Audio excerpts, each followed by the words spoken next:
Hello, students. Welcome to poem number 3, Rain on the Roof, written by Coates Kinney from the textbook Beehive. Now, when the sky is covered with dark clouds and it starts raining, have you ever listened to the patter of soft rain on the roof? What kind of thoughts flashed through your mind as you heard this melody of nature? Read this poem to find out what the poet dreamed of while listening to the rain. Rain on the Roof by Coates Kinney. Coates Kinney was born in 1826 in near Penn Yan, New York. He was a lawyer, politician, journalist, and poet. He died on January 25, 1904 at the age of 77, and he has written this poem, Rain on the Roof. Now, children, this poem is a very apt one for this season, as you know, that at present we are in the monsoons. We are having monsoons and we have the rainy season. So, let us read the poem and then look at the explanation verse by verse. When the when the humid shadows hover over all the starry spheres, and the melancholy darkness gently weeps in rainy tears, what a bliss to prepare the pillow of a cottage chamber bed and lie listening to the patter of the soft rain overhead. Every tinkle on the shingles has an echo in the heart, and a thousand dreamy fancies into busy beings start, and a thousand recollections weave their air threads into woof, as I listen to the patter of the rain upon the roof. Now, in memory comes my mother, as she used in years agone, to regard the darling dreamers, ere she left them till the dawn. Oh, I feel her fond look on me, as I list to this refrain, which is played upon the shingles by the patter of the rain.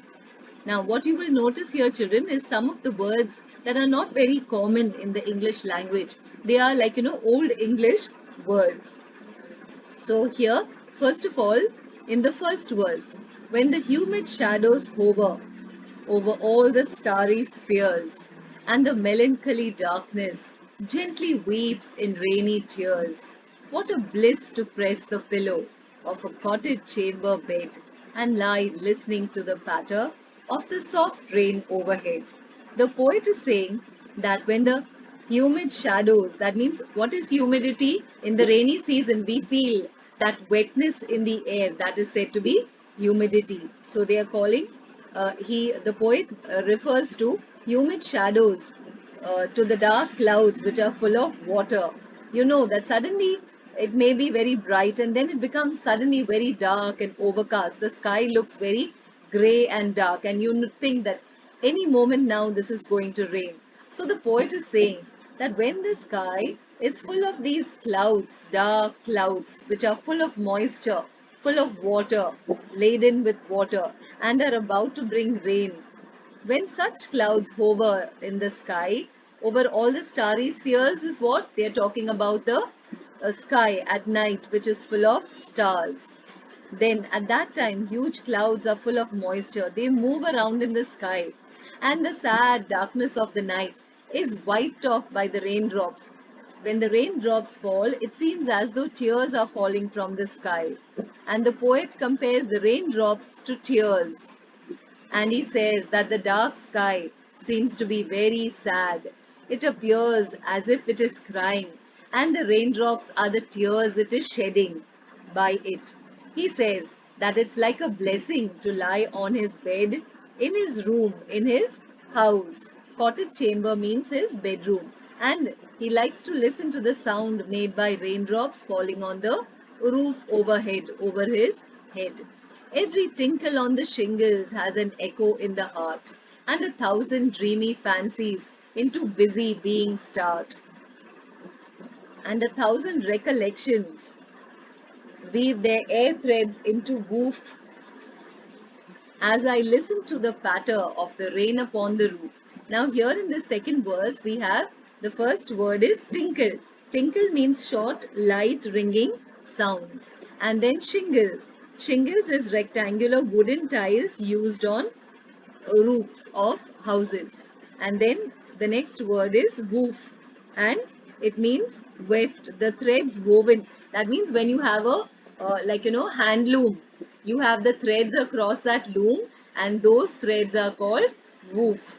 So let us listen to the explanation of this second verse. Every tinkle on the shingles. The poet is expressing his feelings when he hears the raindrops falling on the rooftop of his house. He says that every little sound is like a tinkle on the shingles, and that has an echo, finds an echo in his heart. Whenever he hears the rain falling, the sound repeats. It's as though his heart is beating and the rain is falling. Tup, tup, tup, tup on the rooftop. And the sound repeats in his heart and in his mind and in his dreams. He has many wonderful imagination and lovely dreams.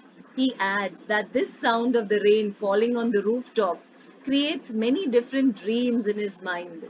And so he goes back and he recollects many memories of his past which come back to his mind as a dream.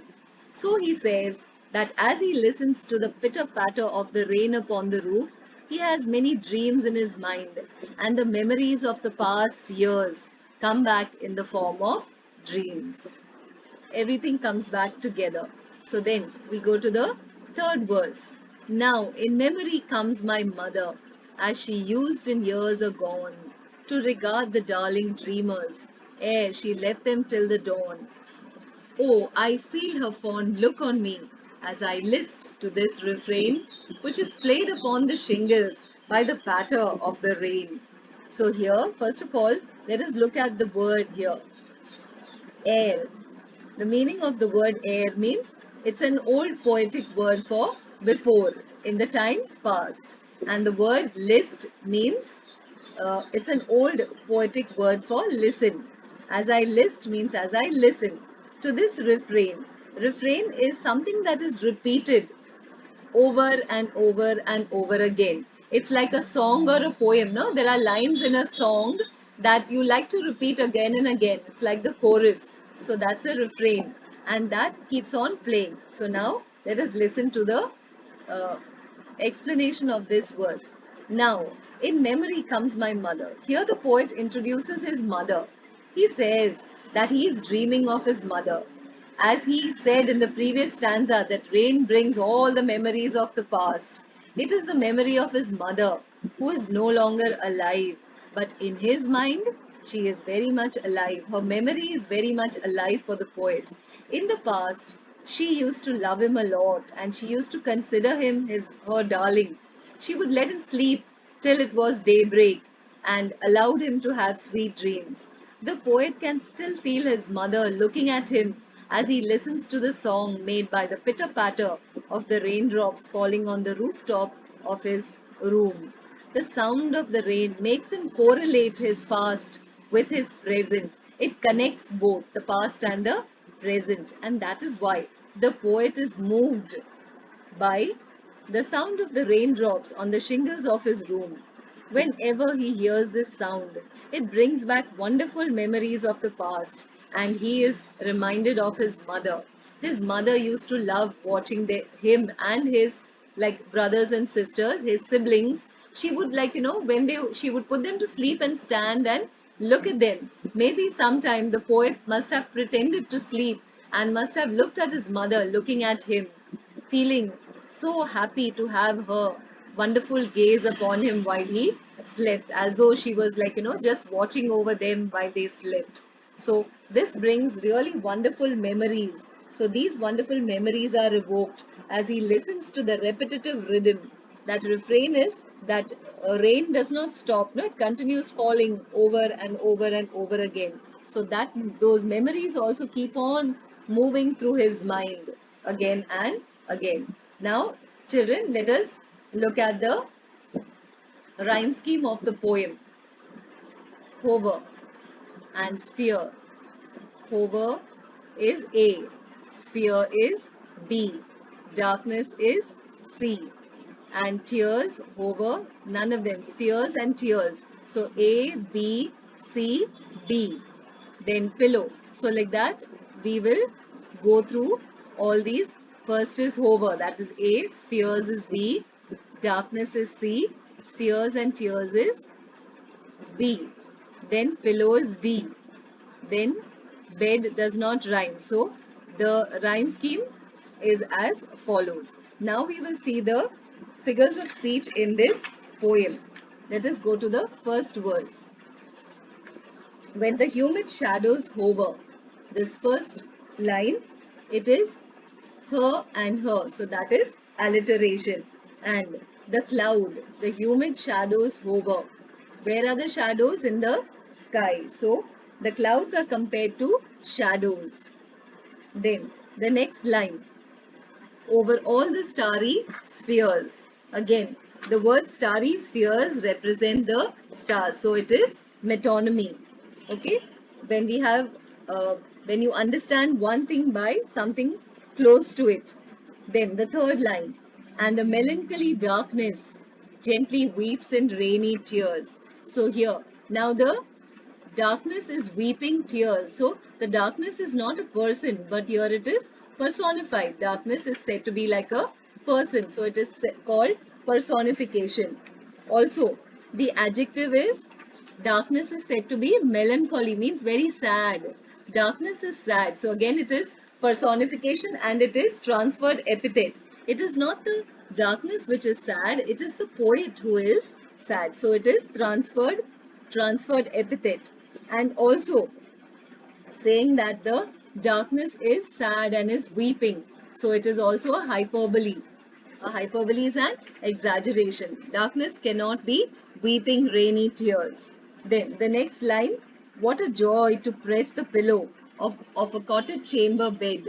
What a bliss to press the pillow of a cottage chamber bed. So over here we can see press the pillow means goes to sleep. So it is metonymy. And also per and per here. Press and pillow. So it is alliteration. Then and lie listening to the patter of the soft rain overhead.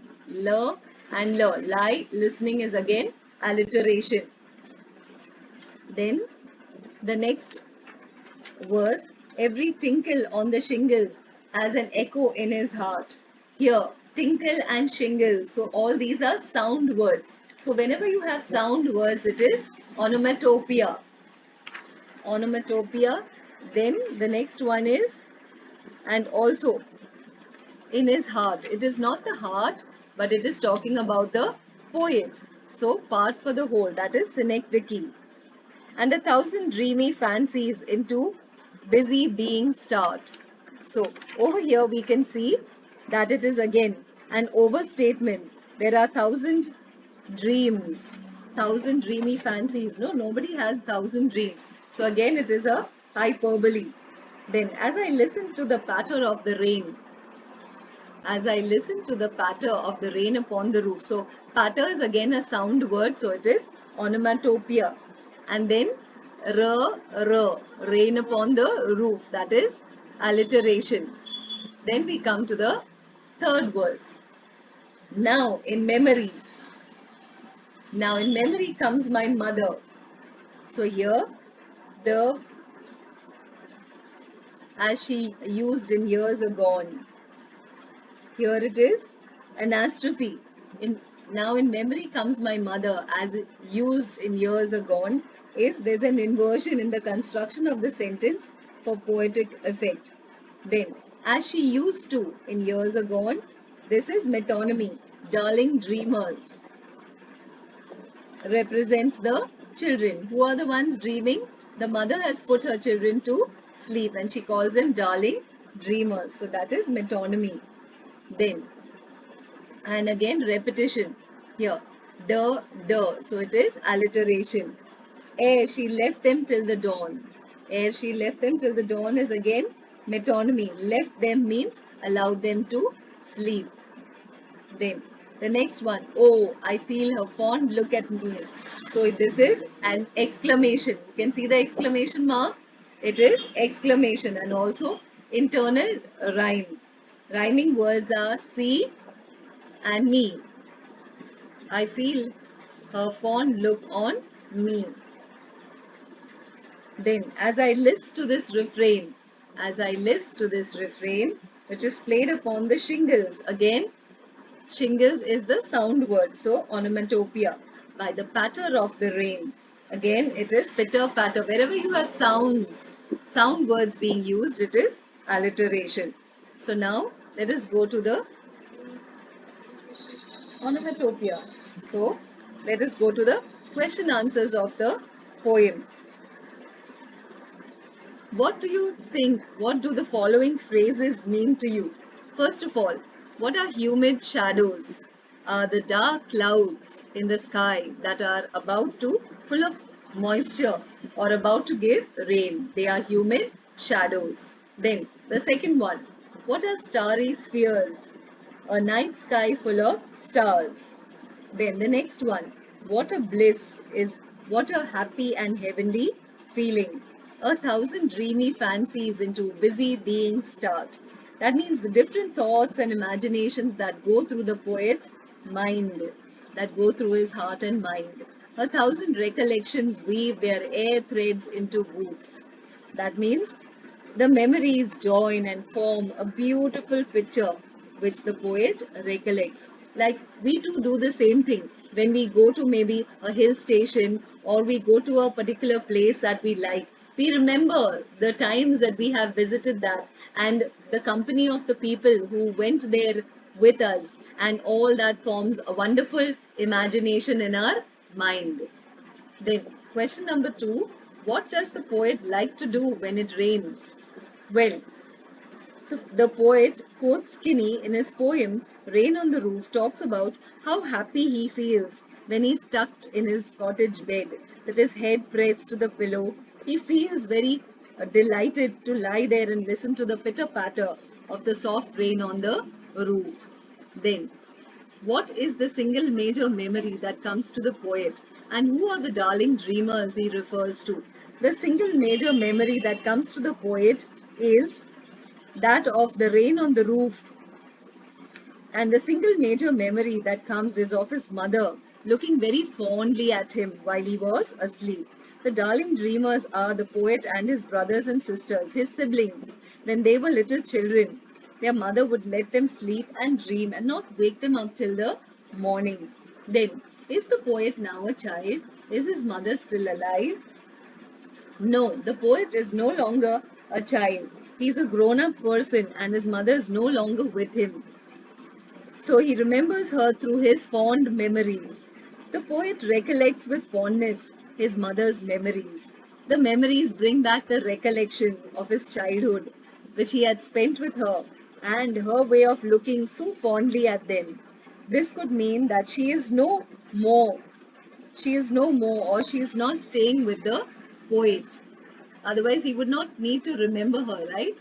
Then, when you were a young child, did your mother tuck you in as the poets did? That is what you will have to answer. That means when you were a little child, did your mummy put you to sleep? Did she sing songs, lullabies to you, or particular songs that you like? Or did she tell you stories as she put you to sleep? These are things that you will have to answer and write on your own. Then the next one, do you like rain? What do you do when it rains steadily or heavily as described in the poem? Well, this one too, you will have to answer that. Do you like rain? And if you like it, then you have to say the reasons why. Why do you like it? Do you like the sound? Do you like to see the scenery outside, how it changes as it rains? Do you like to watch the direction of the rain? And do you like the cool breeze that it brings with it? And when it rains steadily and heavily, then what do you do?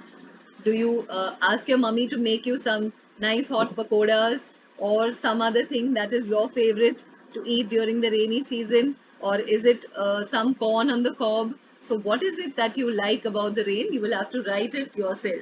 And does everybody have a cozy bed to lie in when it rains? Look around you and describe how different kinds of people or animals spend time, seek shelter during the rain. For example, if it's raining and you're sitting near your window, and if you can see the street, you can look at animals, maybe dogs, cats, cows. You can see people going by on motorcycles or in the cars, or people walking there, how they go and stand nearby a roadside or nearby a shop, and how they want to take refuge from that rain. So these are all your experiences. Question number 1, 2, and 3 are your experiences that you have to write about. And it's good for you to solve them, because that will help you express your thoughts, your feelings, your ideas, and then your vocabulary will improve by doing that. Then there's a quote by Abraham Lincoln, the President of America. All that I am or ever hope to be, I owe it to my angel mother. That means he says that everything that he was or even hopes to be is all because of his mother, whom he considers to be like, a representative of God, an angel. Okay, so he considers his mother to be a heavenly being, and because of her, everything that he is, it's because of his mother. So, how many of us feel the same way, that everything that we are today is because of our mother? So, thank you, children. Write the question answers of the lesson and keep your books up to date. Thank you and have a nice day.